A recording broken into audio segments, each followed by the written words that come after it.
증시 급등의 요인이 된 중동 상황도 자세히 살펴보겠습니다. 어제까지만 해도 이틀 연속 난타전을 벌이며 긴장감을 높였던 미국과 이란이 종전 협상 타결 쪽으로 급선회했습니다. 도널드 트럼프 미국 대통령은 예고했던 공습 계획을 취소하고 이번 주말 협상 가능성을 시사했습니다. 이한승 기자. 네, 이한승입니다. 네, 트럼프 대통령의 발언 전해주시죠. 네, 트럼프 대통령은 현지 시간 11일 백악관에서 이란과의 전쟁에 관한 훌륭한 합의를 했다며 문서 최종 조율 단계만 남았다고 밝혔습니다. 이어 합의가 며칠 내로 마무리될 것이라며 아마 유럽에서 서명식이 열릴 것이라고 덧붙였습니다. 그러면서 서명식 시점에 대해 아마도 이번 주말이라며 제이디 벤스 부통령이 참석할 것이라고 말했습니다. 트럼프 대통령은 합의문에 서명하는 즉시 호르무즈 해협이 개방되고 동시에 미국의 대이란 해상봉쇄도 해제될 것이라고 밝혔습니다. 이어 이란이 결코 핵무기를 보유하지 않게 하는 합의를 했다며 이란은 어떤 방식이나 형태로도 핵무기를 구매하거나 개발하지 않을 것이라고 강조했습니다. 또 매우 강력하고 세부적인 양해각서가 될 것이라며 자신이 이해하기로는 이란의 최고 지도자도 합의를 승인했다고 덧붙였습니다. 네, 다만 이 말을 그대로 믿기에는 이게 뒤집혔던 전례가 너무 많죠. 이란의 입장은 어떻습니까?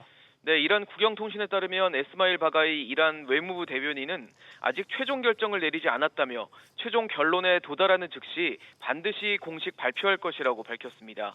그러면서 이와 관련된 다른 사안들, 양해각서가 어떤 방식으로 서명될 것인지 등은 다음 단계에서 논의될 사안이라고 생각한다고 부연했습니다. 바가이 대변인은 보도 등을 통해 전해진 소식들에 대해 대부분 언론의 추측 수준에 불과했다고 전했습니다.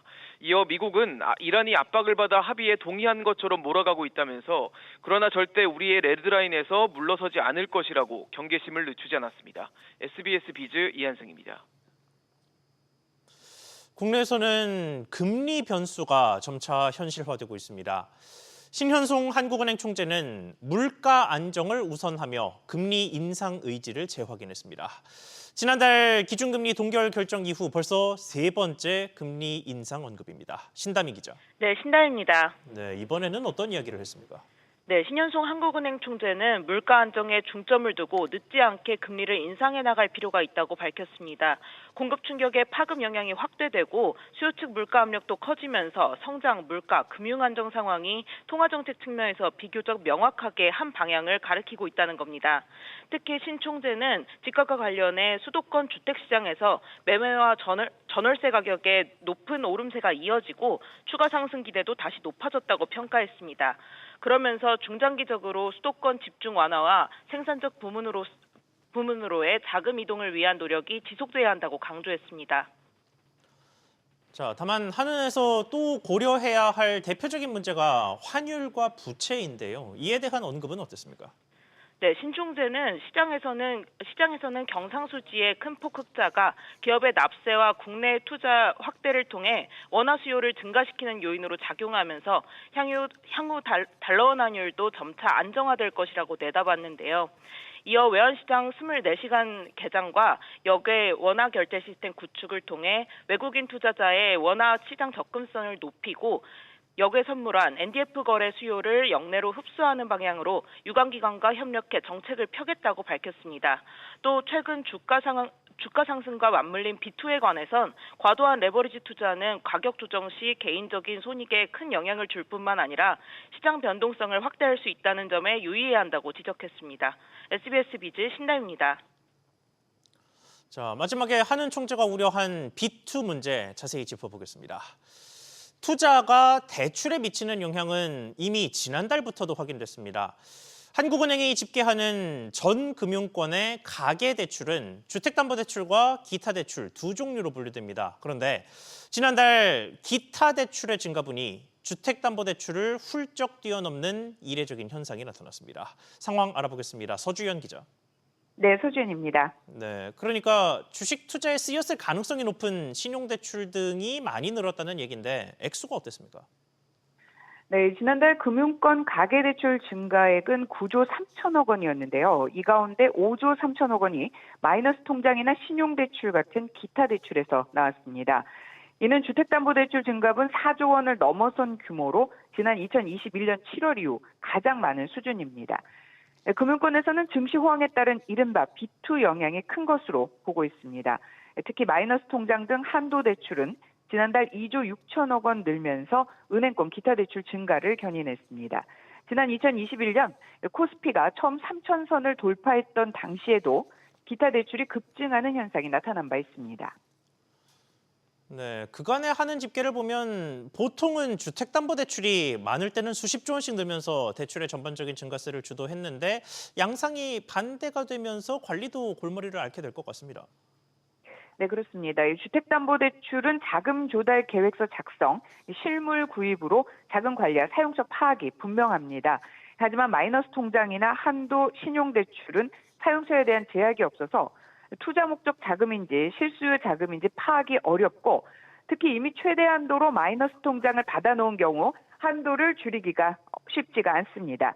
여기에 한도 대출의 보험 계약 대출이나 예금 담보 대출 등 이미 재원이 마련된 대출을 끌어다 쓰는 것은 막을 명분도 부족해 관리가 어려울 것이란 지적이 나옵니다. SBS 비즈 서주연입니다. 보신 것처럼 B2가 가계부채 전반을 흔들자 정부는 은행권에 관리 강화를 당부했습니다. 이에 은행권에서 속속 신용대출 조이기에 나섰는데 자세한 양상 짚어보겠습니다. 정보윤 기자. 네, 정보윤입니다. 네, 은행별로 어떤 대책이 나왔습니까? 네, 하나은행은 오늘부터 고액연봉자 대상 신용대출 한도를 제한합니다. 신용대출을 새로 신청할 때 차주의 연소득과 관계없이 개인이 받을 수 있는 최대 한도를 1억 원으로 제한하는 건데요. 마이너스 통장의 만기 연장 시점에 미사용 한도를 감액하는 규정도 예외 없이 강화하기로 했습니다. 신한은행은 오는 15일부터 신용대출 합산 일별 접수량이 내부관리 기준을 초과하는 경우 비대면 신용대출 신청을 제한하기로 했는데요. 또 약정 금액 3천만 원을 넘는 마이너스 통장의 경우 한도 사용률이 10% 미만이면 만기 연기 시 최대 20% 한도를 감액할 예정입니다. 네, 그러면 다른 시중은행의 움직임은 어떻습니까? 네, 우리은행도 오늘부터 비대면으로 이루어지는 신용대출 갈아타기 상품 접수를 중단합니다. 갈아타기가 아닌 신규 대출은 접수가 가능하고 영업점에서는 신규와 갈아타기 대출 모두 가능합니다. 이와 함께 카카오페이, 토스 등 대출 비교 플랫폼을 통한 모든 신용대출 접수도 막습니다. KB국민은행은 신용대출 관리 방안 관련해 따로 결정된 건 없다고 밝혔는데요. 은행권의 이번 조치는 금융위원회와 시중은행이 신용대출 증가 상황과 관련해 논의한 내용을 기반으로 이루어졌는데요. 금융위는 신용대출을 중심으로 가계대출이 늘자 비상관리 체계를 가동하고 목표 미준수 금융사를 매주 집중 점검하겠다고 밝힌 바 있습니다. SBS 비즈 정보인입니다.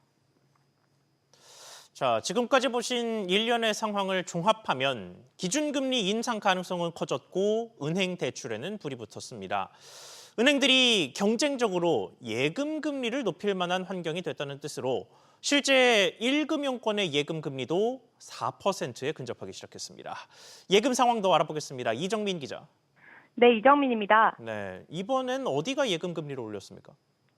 네, 수협은행은 어제 3개 예금 상품의 기본금리를 각각 0.1%포인트씩 올렸습니다. 최근 1년간 수협은행의 예적금 계좌를 보유하지 않은 고객에게 우대금리를 주는 한 예금은 기본금리가 2.3%에서 2.4%로 올라 최고금리 3.45%가 적용됩니다. 나머지 두 상품도 3에서 12개월 만기에 차등 없이 기본금리가 각각 0.1%포인트씩 올라서 가입 시 최고 3.3% 금리가 적용됩니다. 최근 지방은행들도 금리 경쟁에 여념이 없는데요. 전북은행은 정기예금 상품 최고금리를 연 3.41%에서 3.7%로 올렸고 광주은행도 연 3.27% 예금금리를 3.66%로 올렸습니다. 네, 그리고 이금융권은 이미 4%를 뚫은 상태죠. 그렇습니다. 이미 4% 금리를 제시한 저축은행이 있습니다. OK저축은행은 3개월 이상 7개월 미만 정기예금에 가입하면 연 4% 금리를 적용합니다. 기본으로 3.9% 금리를 제공하고 상품 개설 시점에 거래가 가능한 보통 예금을 보유 중이면 0.1%포인트의 우대금리를 줍니다. 이외에도 스마트저축은행의 한 예금도 최고 3.8% 금리를 제시했습니다. 상호금융인 새마을금고와 신협 등의 정기예금 금리도 3%대 중후반으로 오르면서 1, 2금융권을 가리지 않는 예금금리 인상 경쟁에 소비자들의 관심이 집중되고 있습니다. SBS 비즈 이정민입니다. 다음 소식입니다. 국내 반도체 업계가 챗 GPT 등 외부 생성형 AI를 업무 전반에 도입하는 분위기입니다.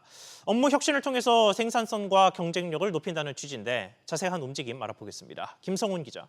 네, 김성훈입니다. 네, 우선 국내 두 대장 기업인 삼성전자와 SK하이닉스가 나란히 외부 AI 모델 활용에 나섰죠.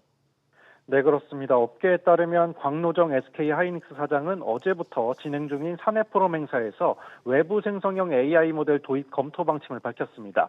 곽 사장은 마이크로소프트 365와 코파일럿 도입을 검토하고 있으며 챗 GPT 엔터프라이즈의 사내 활용 가능성도 보안과 시스템 구조 측면에서 검토 중이라고 말했습니다.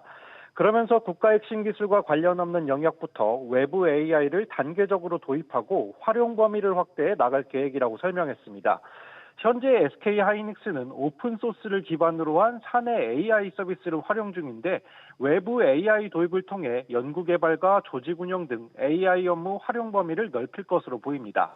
곽 사장은 AI 시대에는 누가 더 많이 아는가 보다 누가 더 빨리 배우고 변화하는지가 중요하다면서 AI를 경험하고 일하는 방식을 바꿔나가는 과정이 SK하이닉스의 새로운 경쟁력으로 이어질 것이라고도 했습니다. 한편 삼성전자의 완제품 사업을 담당하는 DX 부문도 오늘부터 사내에 오픈 AI 챗 GPT와 구글 제미나이 등을 공식 도입했습니다. 네, 그리고 때마침 챗 GPT의 아버지죠. 샘 올트먼 오픈 AI CEO도 한국을 찾죠. 네, 그렇습니다. 올트먼 CEO는 오는 14일 방한하는데요. 다음 날인 15일 카카오와 삼성전자, 네이버를 잇따라 찾아 경영진과 사업 협력 등을 논의할 것으로 알려졌습니다. 특히 경기도 수원의 삼성전자 디지털시티를 찾아 DX 부문 임직원들과 토크 콘서트 형식의 행사를 열고 AI를 활용한 업무 생산성 향상과 일하는 방식 변화에 대한 의견도 나눌 예정입니다. SBS 비즈 김성훈입니다. 그런데 공교롭게도 챗 GPT에서 나도 모르게 고가의 구독료가 결제되는 무더기 피해가 발생했습니다. 총 피해 규모는 4억 원으로 추산되는 상황인데 취재기자 연결해서 자세한 상황 알아보겠습니다. 최윤하 기자. 네, 최윤아입니다. 네, 챗 GPT에서 무단 결제가 발생했다고요. 네, 금융감독원에 최근 다수의 민원이 접수됐는데요. 나이스 정보통신 관련 민원이 1,300여 건, 챗GPT 관련이 한두 건 접수됐습니다. 고객 한 명당 결제된 금액은 29만 9천 원으로 챗GPT 프로 요금제의 연간 금액이지만 이용자들은 직접 결제한 적이 없다고 주장하는데요. 카드 승인 내역에는 결제 대행사 나이스 정보통신의 이름이 표기됐지만 확인 결과 챗GPT였습니다. 피해는 주로 고객이 자주 사용하지 않거나 장기간 이용하지 않은 카드에서 발생했습니다. 민원 건수로 계산했을 때 피해액은 약 3억 8,900만 원으로 추산됩니다. 민원을 접수하지 않은 피해자까지 합하면 규모는 더 커질 것으로 예상되는데요. 금감원은 나이스 정보통신 측의 사실 조회와 자율 조정을 한 상태라고 밝혔습니다.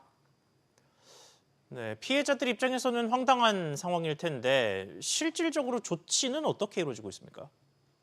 네, 우선 결제 대행사인 나이스 정보통신 측은 피해 고객에 전액 환불하겠다고 밝혔고 지난 10일부터 이의 제기 접수를 받기 시작했습니다. 또 오픈 AI는 도난된 카드 정보가 무단으로 사용된 거래라며 해당 결제 수단을 비활성화했다고 밝혔습니다. 해외 가맹점인 오픈 AI가 국내 결제 대행사 나이스페이의 대표 가맹점 밑으로 들어온 탓에 챗GPT 결제액인지 몰랐고 환불 요청 시간이 더 지연됐다고 피해자들은 입을 모으는데요. 만약 이용하지 않은 해외 온라인 결제가 발생했을 경우 즉시 카드를 정지하고 부정사용 신고를 접수하는 한편 카드 승인 번호와 거래 내역을 확보해야 한다는 당부가 나옵니다. SBS 비즈 최윤아입니다. 한화오션이 한국형 차기 구축함 KDDX 상세 설계와 선도함 건조 사업자로 사실상 선정됐습니다. 경쟁자였던 HD 현대중공업은 기술 점수에서 앞서고도 보안 사고 등의 여파로 고배를 마셨습니다. 조슬기 기자. 네, 조슬기입니다. 네, 점수 차이가 아슬아슬했다던데 어느 정도 차이였습니까? 네, 두 회사의 최종 점수 차이는 0.58점이었습니다. KDDX는 6,000톤급 한국형 차기 구축함 6척을 건조하는 사업입니다. 총 사업비만 7조 8천억 원 규모로 해군의 차세대 핵심 전력으로 꼽히는데요. 방산업계에 따르면 하나오션은 KDDX 사업 제안서 평가에서 93.95점을 받았습니다. HD 현대중공업은 93.36점을 받아 두 회사 점수 차는 0.58점에 그쳤습니다. HD 현대중공업이 기술 능력 평가에서 0.64점 앞섰지만 보안사고 감점 1.2점이 적용된 결과입니다. 흥미로운 건 세부 항목입니다. 100점 중 이 비중이 가장 큰 기술 능력 평가에서 HD 현대중공업이 73.23점으로 하나오션 72.59점보다 0.64점 더 많이 받았습니다. 결국 가감점 항목이 이번 승부를 갈랐는데요. 하나오션이 1.35점을 받은 반면 HD 현대중공업은 0.12점에 그쳤습니다. 네, 그동안 이 사업은 양측 사이의 갈등도 굉장히 컸잖아요. 그렇습니다. KDDX 사업에서 이 개념 설계는 하나오션의 전신인 대우조선해양이, 기본 설계는 HD 현대중공업이 각각 맡았습니다. 통상 이 기본 설계 업체가 상세 설계와 선도함 건조까지 이어가는 관리에 따라 HD 현대중공업은 수의계약을 주장했습니다. 반면 하나오션은 과거 HD 현대중공업 직원들의 KDDX 개념 설계 자료 유출 사건을 문제 삼아 경쟁 입찰을 요구했습니다. 방사청이 이 수의계약과 경쟁 입찰, 공동개발 등을 놓고 결론을 내지 못하면서 사업은 2년 가까이 지연됐고 결국 이 방위사업 추진위원회가 경쟁 입찰을 의결하면서 이번 평가로 승부가 가려졌습니다. HD 현대중공업 측은 기술 점수에서 앞섰음에도 선정되지 못한 데 대해 아쉽다며 세부 평가 근거를 확인하겠다고 밝혔습니다. 하나오션 측은 지연된 일정을 만회해 KDDX 적기 전력화에 최선을 다하겠다고 전했습니다. 방위사업청은 이의 신청을 포함한 후속 절차를 거쳐 이달 말이나 다음 달 초 우선 협상 대상자를 최종 확정할 예정입니다. SBS 비즈 조슬기입니다. 중국 지리 자동차 그룹의 프리미엄 브랜드 지커가 지난 5일부터 첫 판매 모델인 세븐X의 사전 계약을 시작했습니다. 엿새 만에 500대 넘는 계약 물량을 확보한 것으로 파악됐는데 그 계약의 90%가 6천만 원 안팎의 상위 트림에 몰렸습니다. 이 내용 단독 취재한 기자 연결해 보겠습니다. 류정현 기자. 네, 유정현입니다. 네, 일단 엿새 만에 500대 사전 계약이 됐다라고 하면 이게 시장 반응이 어느 정도였다고 평가를 해야 됩니까? 네, 지커가 국내 시장에 처음으로 발을 들였다는 점, 그리고 차량 가격대가 낮지 않다는 점을 감안하면 나쁘지 않아 보입니다. 자동차 업계에 따르면 지커 7X의 지난 10일 기준 사전 계약 물량이 500대를 넘어선 걸로 파악됐습니다. 앞서 국내에 들어왔던 BYD의 아토3가 사전 계약 개시 일주일 만에 1000대를 넘기기도 했었는데요. 다만 아토3의 가격이 3천만 원대로 7X의 절반 수준이라는 점도 고려해야 합니다. 복수의 자동차업계 관계자는 지커는 중국 브랜드인데다 국내에선 완전한 신생 브랜드라며 이런 점을 고려하면 고객들의 관심이 있는 편으로 보인다고 설명했습니다. 네, 그리고 그 사전 계약 세부 양상에서 눈에 띄는 점은 뭐였습니까? 네, 전체 사전 계약 물량 가운데 90%가 상위 트림인 맥스와 울트라 모델에 몰렸던 겁니다. 맥스와 울트라 모델은 CATL의 100kW짜리 니켈, 코발트, 망간 배터리를 탑재했습니다. 판매 시작 가격이 나란히 6천만 원에서 7천만 원에 육박하는 차량입니다. 계약 물량 다수가 상대적으로 비싼 트림에 몰렸다는 건 구매 의향이 있는 소비자는 높은 가격에 대한 저항감이 낮았다는 걸로 해석할 수 있는 대목입니다. 중국차로서는 처음으로 프리미엄 전략을 시도하는 지커가 사전 계약 관심을 실제 판매까지 끌고 갈 수 있을지가 관건이 될 전망입니다. SBS 비즈 유정현입니다. 공정거래위원회가 하림그룹 산하 NS쇼핑의 홈플러스 익스프레스 인수를 승인했습니다. 하림 체제로 바뀐 익스프레스에선 이제 홈플러스 포인트나 상품권 등의 이용이 제한됩니다. 자세히 알아보겠습니다. 신채연 기자.